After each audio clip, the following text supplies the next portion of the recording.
soy un rebelde sin causa, ni tampoco un desenfrenado. Yo lo único que quiero es bailar rock and roll y que me dejen vacilar sin ton y son.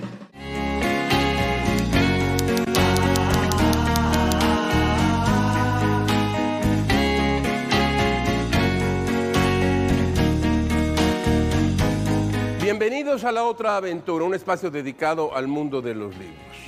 El pasado 19 de agosto, José Agustín cumplió 75 años. Se trata de uno de los escritores más importantes de México, usted lo sabe.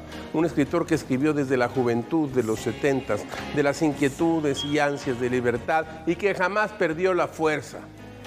Antes de 1968, todo en la literatura era solemnidad, y José Agustín no solo rompió con ella, sino que convirtió la irreverencia en su marco personal y el humor en una constante de sus obras. En una entrevista, por cierto, que le hizo Fabricio Mejía hace unos años, José Agustín narra la siguiente anécdota. Escúchela usted, por favor. En un tiempo viví frente a la funeraria Gayós, dice Agustín. Todos los días iba a la cafetería a escribir y no pedía nada, simplemente les decía, solo un café. Se murió un amigo muy querido. A las 3 semanas de días enteros y de madrugada se me acercó un empleado, cuenta Agustín, de las tumbas y me dice, ¿cómo se le mueren amigos a usted, joven? Nomás solté la carcajada y me corrió. Hoy hablaremos de José Agustín. Les recuerdo que fue Adolfo Bioy Casares quien escribió que leer era la otra aventura y que la primera era, probablemente, la vida misma. Estamos pues en la otra aventura.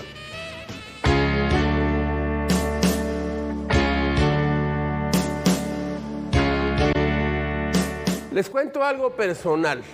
Mi historia con la droga es breve y poco espectacular. Mi primera juventud ocurrió en la mata de la marihuana, allá en la primera mitad de los años 70.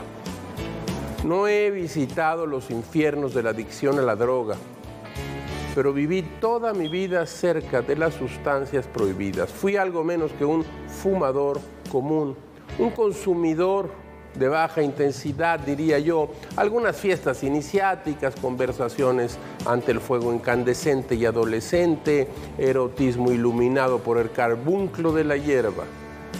La verdad es que no me sentaba bien la mota, nunca me sentó bien. Me caía de peso, me hundía en el espasmo, me alejaba de la realidad, me dormía y aflojaba, cuando yo lo que quería era fuego y ajetreo, lucidez y agilidad mental. He sido mucho más audaz, debo decir, con el alcohol, a la hora de buscar paraísos artificiales. Y no tengo dudas, el trago es mucho más peligroso, personal y socialmente, que la marihuana. Mucho más de lejos, de verdad. Lo último que provoca el alcohol en exceso es precisamente lucidez y agilidad mental. No se espanten, un día todos hacemos lo contrario de lo que alguna vez nos propusimos, y de eso se trata en buena medida el paso de los años. Le digo, en mi vida adulta aspiré cocaína algunas veces. Me gustaba la fuerza de su ligereza, su promesa de vuelo nocturno. Una personalidad adictiva como la mía se engancharía en 3 patadas con la cocaína. Todo el dolor de mi corazón, pero la abandoné. Nunca más la volví a consumir. Tengo amigos que la consumen con denuedo y solo espero que les vaya bien y por mucho tiempo. En cambio, fui un loco del tabaco. Fumé como desesperado. Tardé años en entender que efectivamente estaba desesperado. Casi me cuesta la vida. Cierto, nunca hay una relación mecánica entre los excesos de enfermedad, pero los factores de riesgo existen, yo se los aseguro. Defiendo la búsqueda de lugares que están por encima o por debajo de la realidad. Todos los sueños son habitables, así sea por unas cuantas horas. Liberar esta memoria también es despenalizar las drogas. José Agustín tiene que ver con esto y ahora va usted a saber por qué.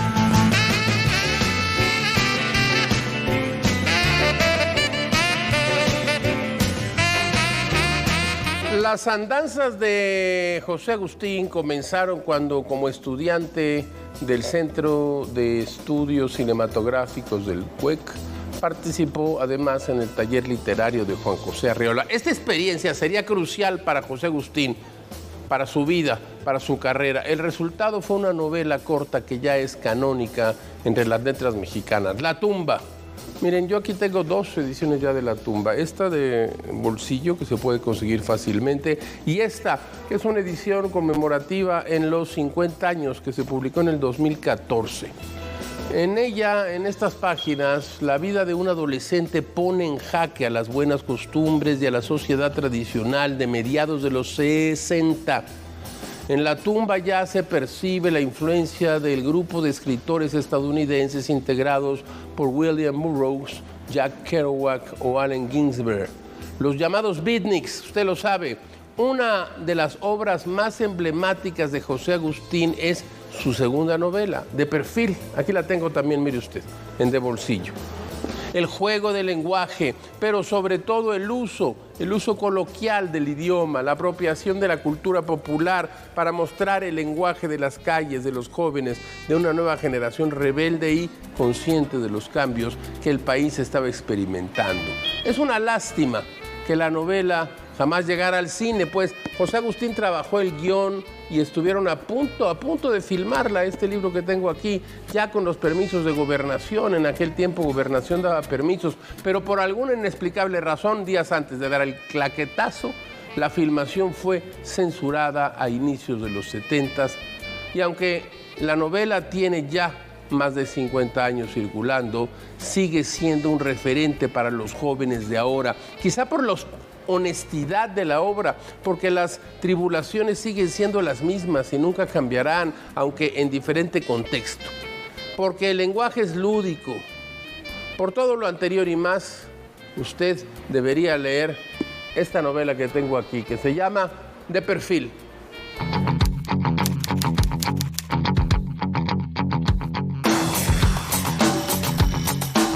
Miren ustedes, en su libro Días de guardar, un gran libro del año de 1970, finales de los 70, Carlos Monsiváis se refirió a la onda como el primer grupo que utilizó el slang juvenil en la literatura mexicana. Mire, se lo explico así, escuche usted, esto es Monsiváis. Fumando mota malona de vez en diario, José Agustín y sus carnales, sus carnavales, se separaron de la momisa, de los pinches rucos, a través de un lenguaje más alivianado, agarrando más de la onda. Algunos se quedaron en el viaje que por tanto LSD les hizo daño, pero por el bendito aceite tomaron y tronaron gacho.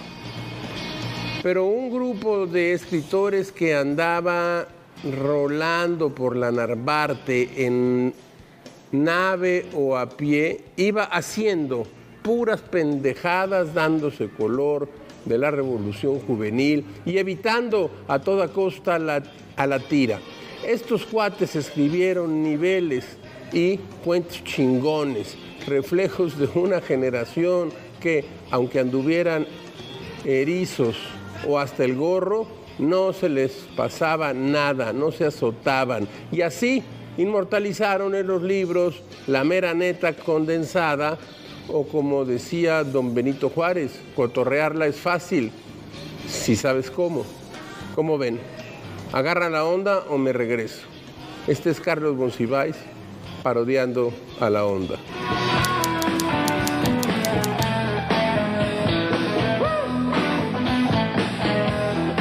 Como los vagoneros de las letras, le traemos aquí un cuento que es prueba de la altura narrativa a la que llegó José Agustín en el oficio de la escritura. El cuento se llama Es el cielo.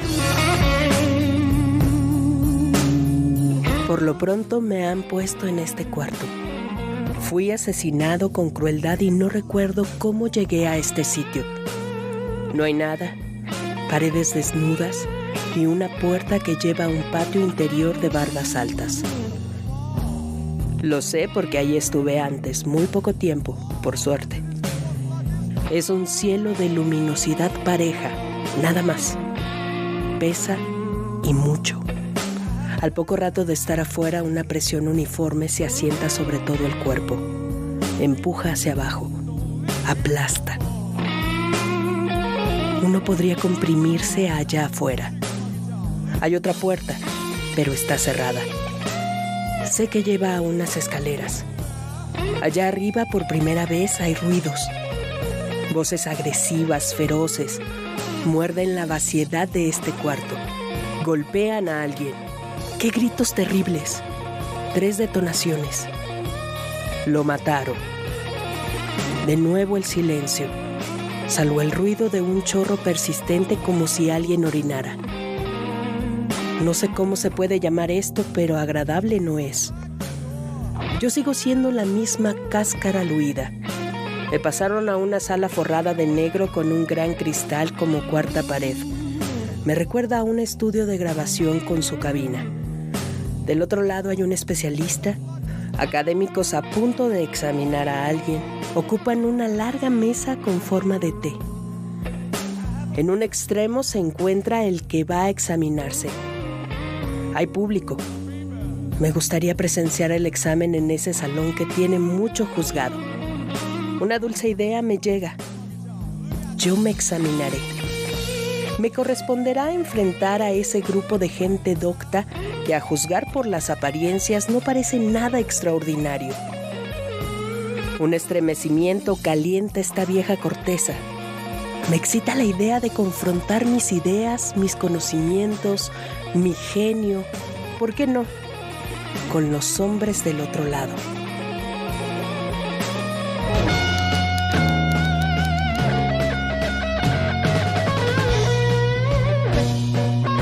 Rubén Fonseca, historias cortas. No es exactamente una novedad, pero como si lo fuera.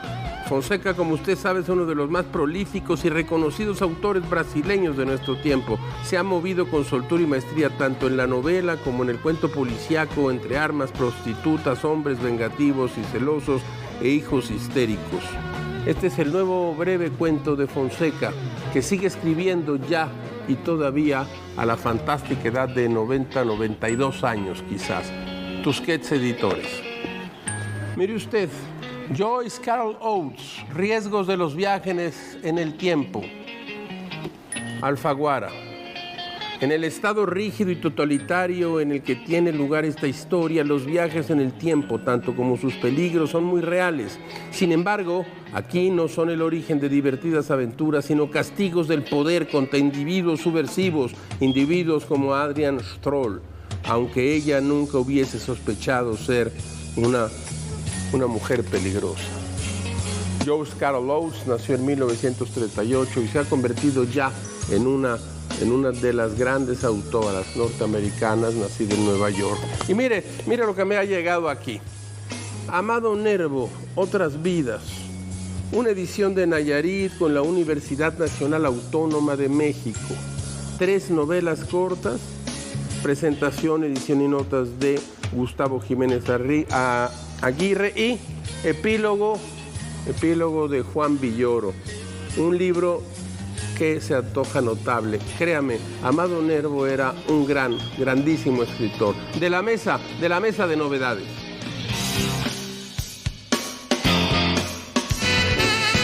Mucho se sabe de los inicios de José Agustín. Fue un lector voraz desde niño y escribió su primer cuento cuando iba en 5º de primaria. A los 16 años fue a Cuba en una campaña de alfabetización. Luego estuvo preso en Lecumberri. Vivió un tiempo en Estados Unidos. Se casó muy joven. Escribió guiones, teatro, ensayos, novelas, cuentos, crónica histórica. Fue un gran promotor del rock, la contracultura, el uso lúdico de las drogas. Ha mantenido el impulso de la escritura y el gusto por la música.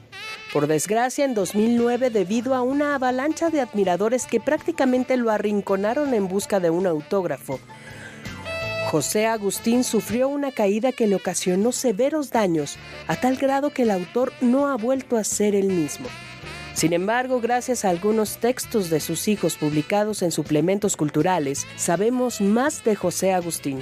Por ejemplo, Jesús Ramírez Bermúdez, un magnífico escritor, ha relatado una infancia en Cuautla en la que se equilibraba a la perfección el trabajo, la lectura, las comidas en familia, los relatos del padre a los hijos, el rock, el budismo, la disciplina y la autoridad. A pesar, dice, de la imagen de experimentador psicodélico que los lectores tenían de José Agustín.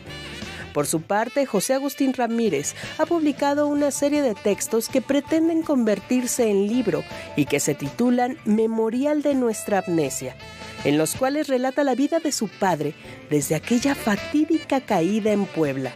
Con honestidad nos lleva de la mano a escudriñar los pasos dados tanto por el autor como de la familia desde entonces. Ahora vemos a un José Agustín menos encerrado en sí mismo.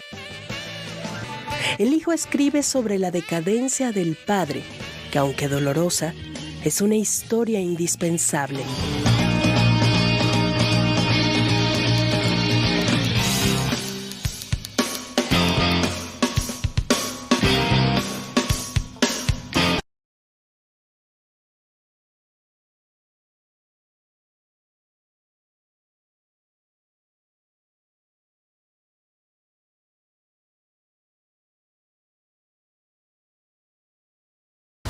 Te acompañamos todo el año.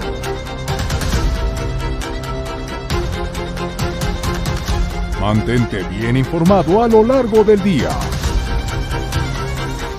En tus espacios favoritos. Somos tu central de noticias de confianza.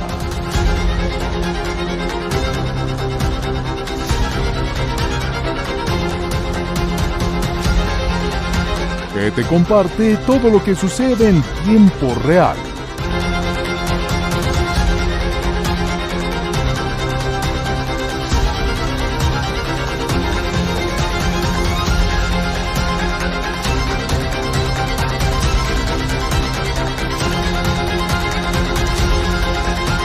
ADN 40. Siempre conmigo.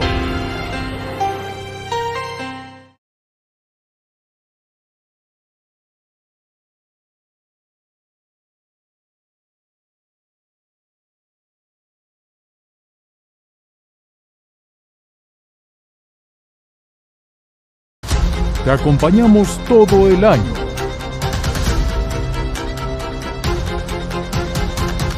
Mantente bien informado a lo largo del día. En tus espacios favoritos. Somos tu central de noticias de confianza.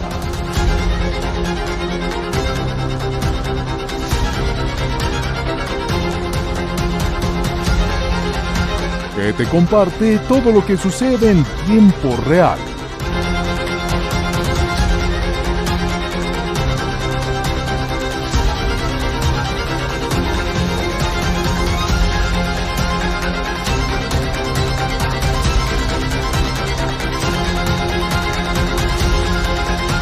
ADN 40. Siempre conmigo.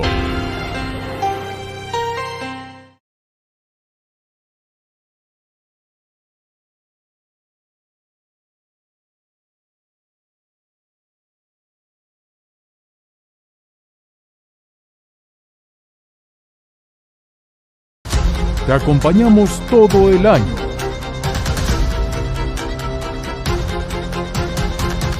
Mantente bien informado a lo largo del día. En tus espacios favoritos.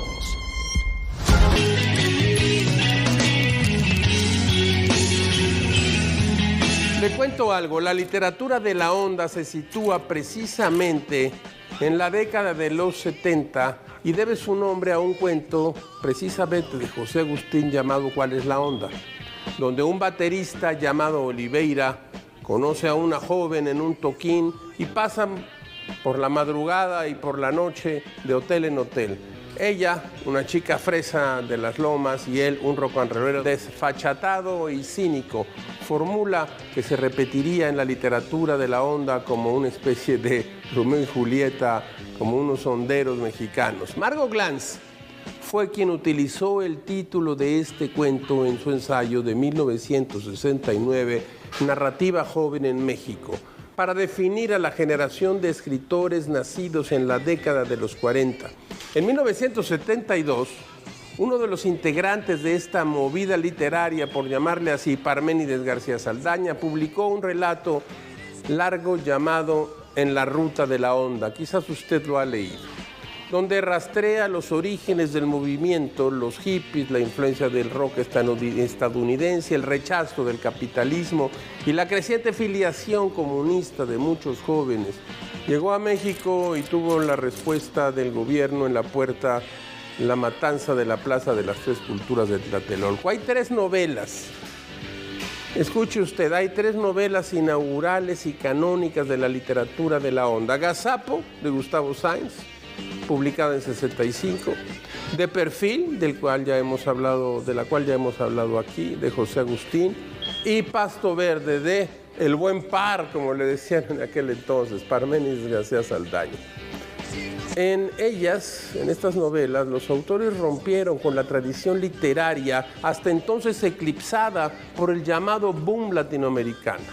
Los nuevos protagonistas serían jóvenes, pobres y clasemedieros que rechazaban cualquier tipo de autoridad y detestaban las llamadas buenas costumbres.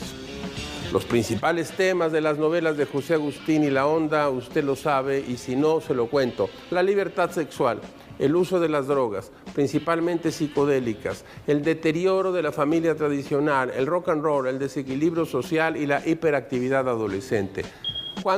Déjeme que haga un poco de historia, cuando Luis Echeverría tomó posesión en 1970, dijo que enmendaría los errores de los emisarios del pasado, que no era un grupo retro de rock, como decía José Agustín, sino los políticos y funcionarios de Gustavo Díaz Ordaz. Con esa consigna, Echeverría simulaba un cambio de cara en el gobierno y se acercaba a los jóvenes, a quienes más tarde respondería en la matanza del Jueves de Corpus de 1971. Esas son las épocas de José Agustín y sus contemporáneos. Un presidente que perseguía las expresiones de la juventud mientras utilizaba la masacre de Tlatelolco para lavarse las manos y mostrarse abierto y empático, o supuestamente empático, con los jóvenes. En su novela de 1975, El rey se acerca a su templo, José Agustín lleva a su punto más alto la narrativa inaugurada con La tumba y Se está haciendo tarde final en Laguna, para hacer un recorrido por la vida de Ernesto, un joven que vende mota para subsistir y utiliza la dietanamida del ácido lisérgico, el LSD, para adoptar una postura de gurú espiritual con chavas fresas para instalarse en sus departamentos y hacerles ver que él era el vocero de la realidad. Después de que su novia se convierte en cristiana, después de un viaje de ácidos en el que ve a Jesucristo, Ernesto se topa con un policía judicial que, tras una noche de reventón y drogas en exceso, lo pone en 4 y lo mete a la cárcel, al temido Palacio Negro de Lecumberri, lugar al que, por cierto, José Agustín iría a dar, como muchos jóvenes de la época y cuya experiencia está relatada en la novela autobiográfica El rock de la cárcel, por haber sido descubierto con un poco de marihuana. No hay duda de que la década de 1960 es un parteaguas en la que podríamos llamar la juventud, a la juventud de la historia. 68, París, Tokio, Los Ángeles, la Ciudad de México y otras tantas ciudades. Miles de jóvenes salieron a las calles para manifestar su repudio a lo que consideraban severas agresiones contra sus expresiones y sus formas de convivencia, en contra de la justicia y de la humanidad, vociferantes y con la intención de hacerse presentes en las decisiones públicas. Aquella generación repudió con fuerza la guerra de Vietnam, el racismo, la belicosidad de las grandes potencias económicas, la desigualdad entre las naciones, la pobreza, las injusticias promovidas de acuerdo con sus ideas y conceptos por los adultos irresponsables, tercos, ciegos, insensibles y absurdos. En este proceso, la literatura fue un gran motor y una gran acompañante. Déjeme que le cuente un poco de esto. La nueva música clásica, justamente en el año de 1968, José Agustín publica un ensayo clave para entender las transformaciones culturales que motivaban la efervescencia juvenil. Me refiero a la nueva música clásica. Escuche usted. En dicho ensayo, Agustín repasa las progresiones y los alcances que en aquellos años tuvo la música rock. Los Beatles, Frank Zappa, Javier Batis, Bob Dylan, los Duk Duks, entre otros grupos notables. Son los protagonistas de este sencillo y documentado texto que José Agustín entregó como testimonio de un género musical y de una época. La aguda mirada y la experimentación en carne propia de aquellos años febriles hacen del texto de Agustín mucho más que un repaso de anécdotas y datos. Sorprendería a muchos leer afirmaciones tales como que Angélica María era entonces la única y verdadera cantante mexicana, muy a pesar de los cultos que la tildaban de superficial. Por su capacidad de sentir, por el dominio de su voz, o por su rarísimo tono, Angélica María, decía Agustín, era capaz de conmover a cualquiera que se entregara a sus encantos. Por sus reflexiones precisas, su ágil prosa y sus documentadas y severas opiniones, la nueva música clásica es, pues, un libro indispensable en la crítica cultural de nuestro tiempo. Podría decirse que a principios de la década de los 70, un público joven y en rebeldía esperaba la llegada de un solo libro y un solo escritor. Este que tengo aquí, ese escritor era José Agustín y el libro Se está haciendo tarde, Final en Laguna, de 1973. Agustín había logrado, si quedaban dudas, una novela y una estética, un estilo consumado y un ámbito personal en el que se iniciaron los lectores de toda una generación. No deja de ser una ironía que la mejor novela de Agustín sea la más crítica, cruda, descarnada o crítica con los propios temas del propio Agustín. El espacio de la contracultura le cede su lugar a la corriente incontrolable y subterránea de la droga, el lugar de la rebeldía lo ocupa la desolación y la alegría juvenil se desvanece ante la realidad marginal de un mundo sórdido, en penumbra. Pero el tono narrativo de Agustín se expandió de modo trascendente, no solo como guionista, dramaturgo, sino precisamente como narrador. Esta es la gran novela de José Agustín, Se está haciendo tarde, Final en Laguna, publicada por De Bolsillo.